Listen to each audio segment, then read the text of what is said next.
to create communities around our health. Please join me in welcoming Sona Mehring. Oops, excuse me. Thank you. What to wear, what to wear, what to wear. When I thought about that, I usually very much wear business suits, want to have that look of confidence. But when I was getting ready for this presentation, I chose a metaphoric outfit. So you're probably wondering, how the heck is this going to be a metaphor?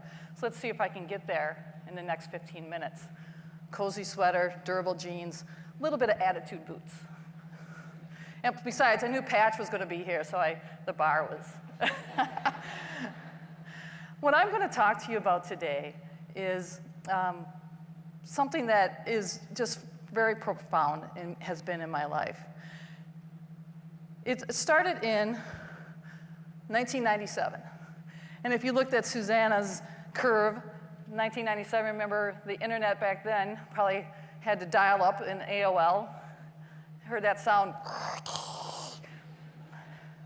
A year before the movie You've Got Mail with Tom Hanks and Meg Ryan even came out.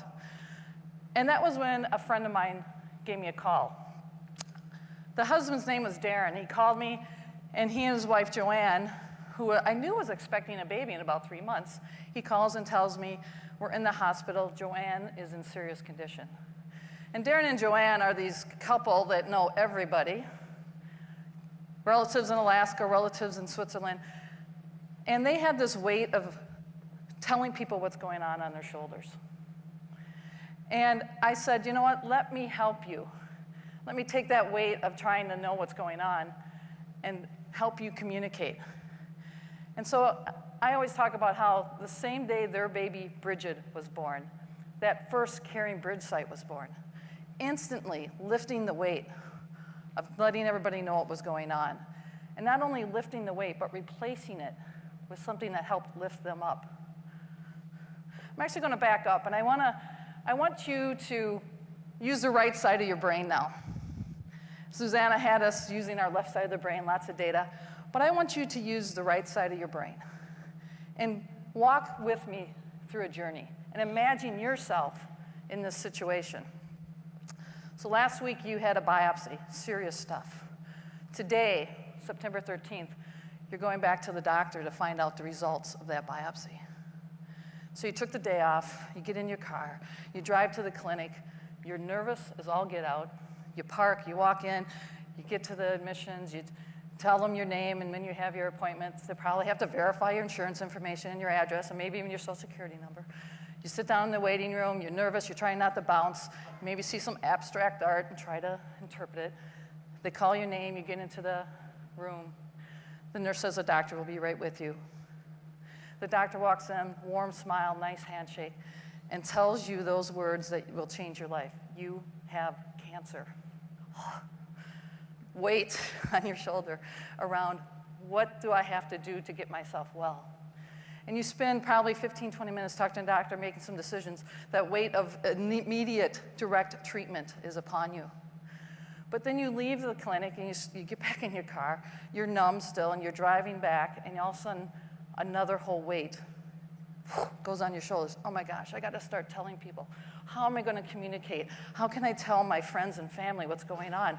Last thing I want to do is pick up this phone and tell this story over and over. That's what my friend Joanne and Darren had with their baby Bridget, that I was able to lift by having a CaringBridge website, lift that burden of communication off, but also by bringing those people together. You lift up their spirits. A year later, I saw this even more powerful. This is my mother, Bonnie Hunter. In 1998, she's dancing at a wedding. She doesn't always do that, but dancing at a wedding. And my mother was a professional caregiver. She was an RN. She went from a surgical nurse in Chicago to a small town Wisconsin hospital, bedside nurse there, to a nursing home director of nursing, to a nursing home administrator on a number of nursing homes. Chucked all that, went all the way to the other end of the spectrum, where she was a OB nurse. So she had quite a breadth of professional caregiving. And of course, she ended up being someone that needed to have a caregiver. In 1998, she was diagnosed with stage 4 breast cancer. So she was living in central Wisconsin. I live up here in the Twin Cities, a hardy Minnesotan. And said, Mom, you're coming up here. We're going to get treated up here. So she thought that was a good idea. She lived in my home. In 1998, went through bilateral mastectomy, went through months of treatment with chemo, with radiation. And here she is from a family of 5 sisters, sons, grandchildren, nurses, nieces and nephews, card buddies back in Wisconsin, needed to know that weight of letting those people know what was going on was on my shoulder. I was thrilled that I used CaringBridge. Talk about paradigm shift. I was able to see what a difference it made in not only lifting off that burden, but lifting us up. It became some of the best medicine my mom had. She got liver cancer a few years later in 2001, back in my home, back getting treatment. This was a different type of story. This was an end-of-life story. But it was just phenomenal having that news, that weight of letting people know what was going on, helped with CaringBridge. And I remember we were around her when she passed away, her last breaths, and that huge weight of sadness, and literally being able to turn, using technology, and turn in just a couple minutes, and simultaneously bring her community together to let her know that she has passed on. And I could feel that energy through a website, through an emotional bond that we had with people that were going to her CaringBridge site. And it's been that journey ever since then. There has literally been hundreds of thousands of stories. And there's just few foundational beliefs that bringing people together when health matters most, bringing that community of friends and family makes a world of difference, lifts up that burden. It saves not time and emotional energy. Just think of that weight on your shoulders. It lifts people up. And this is an interesting thing, too. I think about people like to have their personal and private space. Each CaringBridge site is something that's very personal. Many of you maybe even have a CaringBridge story, a friend that has a CaringBridge site, you yourself, maybe one of your patients. Think how personal it is, and private as well. It can be as private or not as private as people choose. We've seen we've seen tons of graphs like this. Hundreds of thousands of people have used CaringBridge. And another extraordinary stat that I find is in the last 12 months, 42 million people have connected through CaringBridge, more than 1 in 10 in the US. Now, 42 million people, vast majority are people that are visiting others, providing love and support, leaving a message of support, but finding out what's going on, learning about that condition. We've recently just been doing a survey with our CaringBridge users. So this is not ready for prime time, but I was so excited about this, I wanted to share some stats. We surveyed several thousand of the CaringBridge users, and 94% agree that CaringBridge has positively impacted the entire community of support. Those 42 million people, from the patient to the caregiver to that Aunt Betty out in San Jose, feels positively connected and supported. And 80% of the patients and caregivers, and I'm with Patch, I think the caregiver is just as important as the patient of staying healthy, have indicated that being able to share, to connect to their friends and family, positively impacted the healing process. Pretty impressive. What's also just, I think, extremely wonderful about CaringBridge, and of course I'm pretty biased, is that we're a nonprofit. We're based on charitable giving. We do not, our families are what our service is all about. They're not a product that we're trying to sell to marketers to get ads directed. We're powered by the grateful, engaged donors that have been part of that 42 million that feel that this is a positive part of our community. And I think this is very meaningful as we think about how can we fund these type of initiatives. Looking at a nonprofit model, looking at charitable giving, If there wasn't value here for these families, we would not be supported through charitable giving. So what? So what's a little website going to do? And by the way, we do have mobile, and we do have an app for that. So we do have small screen, but so what? What's that got to do with transforming healthcare? And then it goes to these families. There's two big things I want to wrap up with.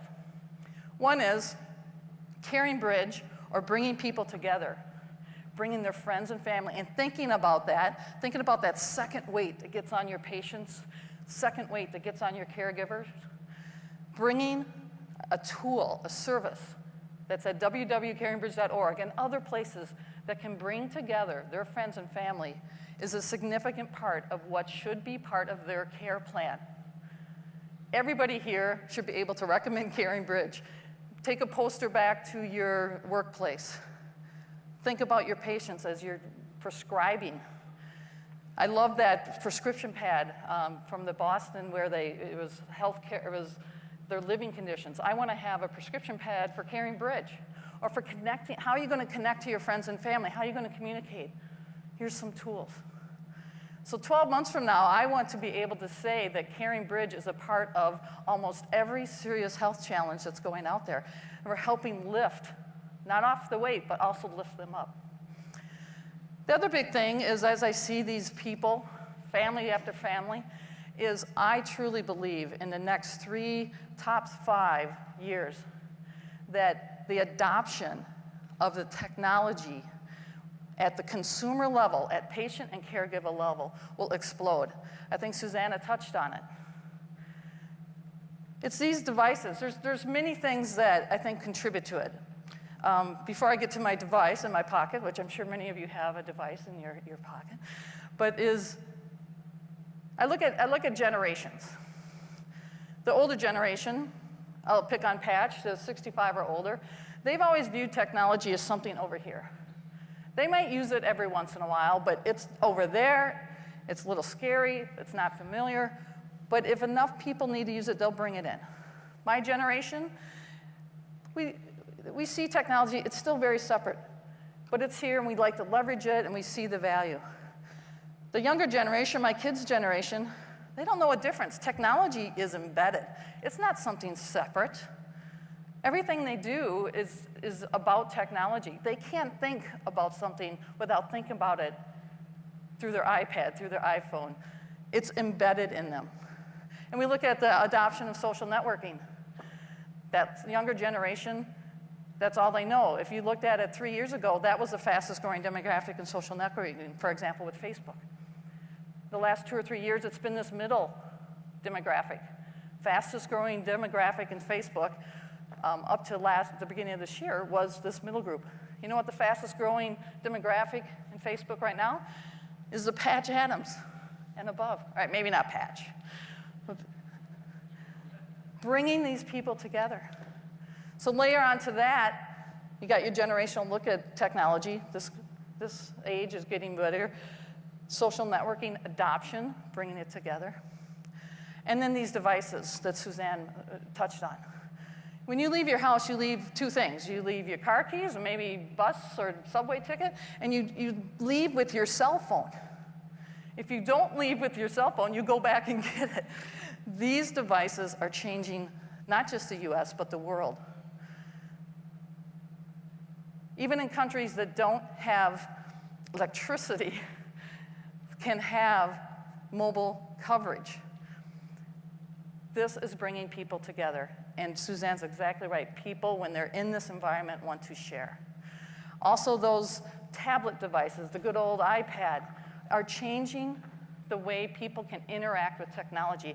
I love their marketing line. You already know how to use it.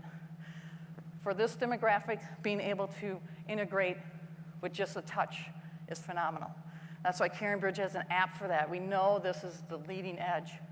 And the last piece of the puzzle to me is what I see in CaringBridge, and what I've seen for the last 13 years, is that this is a wonderful place that is the start of bringing people together. Your friend has cancer. You want to go visit them. You want to give them support. People are online, through the internet, connecting through CaringBridge. It's a huge opportunity for conduit out to all sorts of health avenues. Jamie Hayward will talk a little bit about patients like me, patients that are in a certain condition that patients like me gather. There's a conduit for that. Health information that's everywhere. There's a conduit for that. Specialized caregiver group. There can be a conduit for that. And CaringBridge is a huge connecting point of patients, caregivers, and this huge community, 42 million in the last 12 months, of people that are interested in health. We need to tap into that. Thank you very much.